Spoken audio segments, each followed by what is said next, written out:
بسم اللہ الرحمن الرحیم۔ محترم ناظرین، آج آپ کے سامنے قرآن مجید کی ایسی دو آیات لے کر حاضر ہوا ہوں۔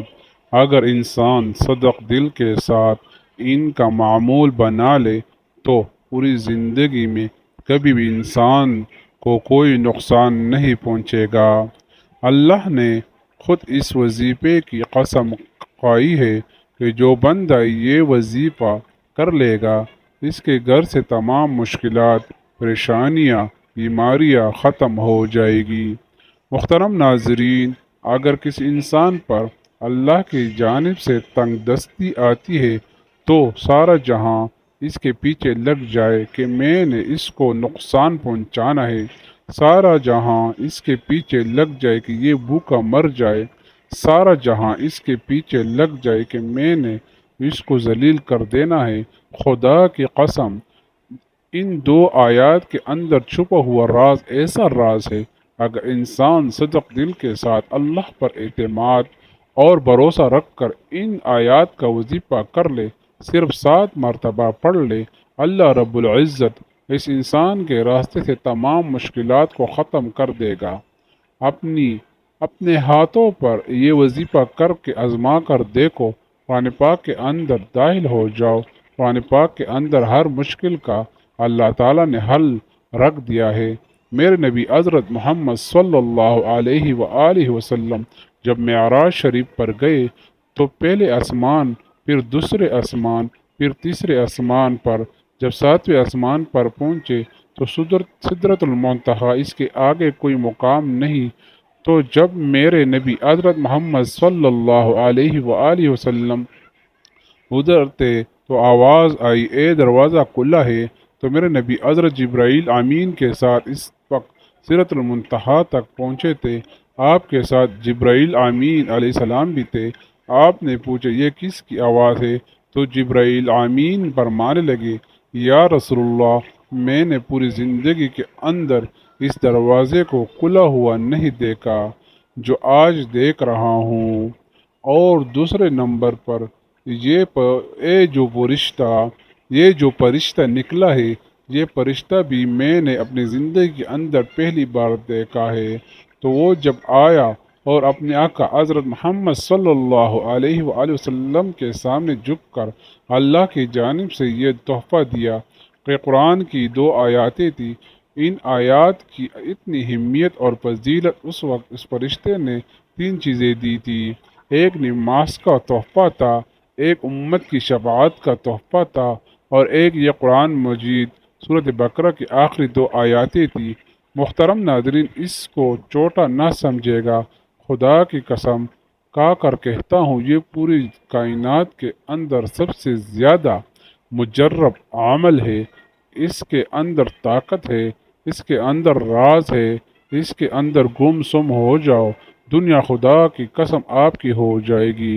دنیا کے پیچھے گھوم رہے ہو جہاں سے کچھ نہیں ملے گا، اپنی زندگی کو تباہ کر رہے ہو وہاں سے کچھ نہیں ملے گا۔ اگر ملنا ہے تو اللہ کے قرآن سے، جو سورت کی بقرہ آخری 2 آیات ہیں۔ لله ما في السماوات وما في الأرض وإن تبدوا ما في أنفسكم أو تخفوه يحاسبكم به الله فيغفر لمن يشاء ويعذب من يشاء والله على كل شيء قدير. آمن الرسول بما أنزل من ربه والمؤمن كل آمن بالله وملائكته وكتبه ورسوله لا نفرق بين أحد من رسوله وقالوا سمعنا وأطعنا غفرانك ربنا وإليك المصير. لا يكلف الله نفسا إلا وسعها لها ما كسبت وعليها ما اكتسبت. ربنا لا تؤاخذنا إن نسينا أو أخطأنا ربنا ولا تحمل علينا إسرا كما حملته على الذين من قبلنا ربنا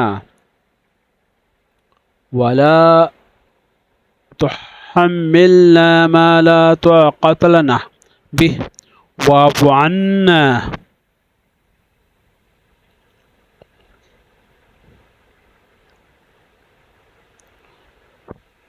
واغفر لنا وارحمنا أنت مولانا فانصرنا على القوم الكافرين.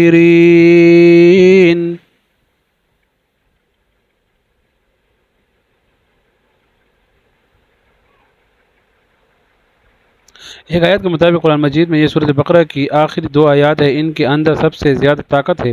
قرآن پاک کی آیات مبارکہ کو آپ نے 7 مرتبہ پڑھنا ہے۔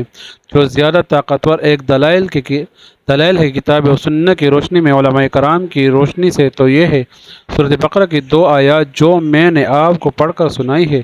تو یہ آپ نے اس طرح کرنا ہے کہ رات کو سونے سے پہلے ان کو 7 مرتبہ پڑھنا ہے۔ اول و آخر اپنے نبی صلی اللہ علیہ وآلہ وسلم پر درود پاک پڑھنا ہے۔ اس کے بعد اللہ کے سامنے ہاتھ اٹھا لینا ہے۔ یہ 2 آیات رحمت کا سمندر ہے، ان کے اندر اتنا راز چھپے ہوئے ہے۔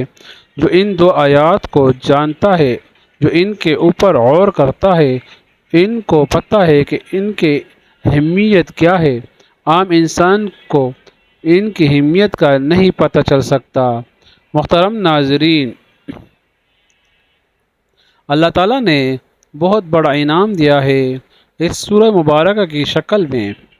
ہمیں اس عمل کو ضرور کرنا چاہیے، اور آپ نے سونے سے پہلے یہ معمول بنا لینا ہے۔ حضرت عمر، حضرت علی رضی اللہ تعالیٰ عنہ بھی فرماتے ہیں، وہ بدبخت انسان جو ہے یہ 2 آیاتیں نہیں پڑھ کر سوتا۔ محترم ناظرین، کوئی بھی عمل کرے تو نماز کو لازمی پڑھا کرے، کیونکہ نماز کے بغیر کوئی بھی وظیفہ ادھورا رہتا ہے۔ اس لیے دوستوں سے گزارش ہے کہ نماز کا اہتمام لازمی کیا کرے۔ نماز پڑھنا ہر مسلمان مرد اور عورت پر فرض ہے۔ اللہ تعالیٰ فرماتا ہے، بے شک میں ہی اللہ ہوں اور میں سوا کوئی معبود نہیں، تو تم میری عبادت کیا کرو اور میری یاد کی خاطر نماز قائم کیا کرو۔ اور آپ اور اپنے گھر والوں کو نماز کا حکم فرمائے اور اس پر ثابت قدم رہے۔ ہم آپ سے رزق طلب نہیں کرتے، بلکہ ہم آپ کو رزق دیتے ہیں، اور بہتر انجام پرہیزگاری کا ہی ہے۔ یہ اہل حق وہ لوگ ہیں کہ اگر ہم انہیں زمین پر اقتدار دے دیں تو وہ نماز کا نظام قائم کرے اور زکوٰۃ کی ادائیگی کا انتظام کرے اور پورے معاشرے میں نیکی اور بھلائی کا حکم کرے اور لوگوں کو برائی سے روکے، اور سب کاموں کا انجام اللہ ہی کے اختیار میں ہے۔ قرآن مجید میں 100 سے زائد مقامات پر قرآن کا ذکر آیا ہے، جن میں سے 80 مقامات پر صراحً نماز کا حکم وارد ہوا ہے۔ درج ذیل آیات مبارک کے علاوہ اور بھی آیات ہیں جن سے نماز پڑھنے کا ثبوت ملتا ہے، مگر اختصار کے پیش نظر انہیں ایک پر اتفاق کیا جا رہا ہے۔ اللہ پاک ہم سب کو اس پر عمل کرنے کی توفیق عطا فرمائے اور اس کو صدقہ جاریہ سمجھ کر اپنے دوستوں میں شیئر کرنا۔ دعا ہے کہ اللہ تعالی ہم سب کو دین حق پر چلنے کی توفیق عطا فرمائے، آمین ثم آمین۔ تمام دوستوں سے گزارش ہے کہ اللہ تعالیٰ کے 99 ناموں میں سے ایک نام کمنٹ میں ضرور لکھے۔ اگر مجھ سے اس میں کوئی غلطی ہو تو میں معافی چاہتا ہوں۔ والسلام۔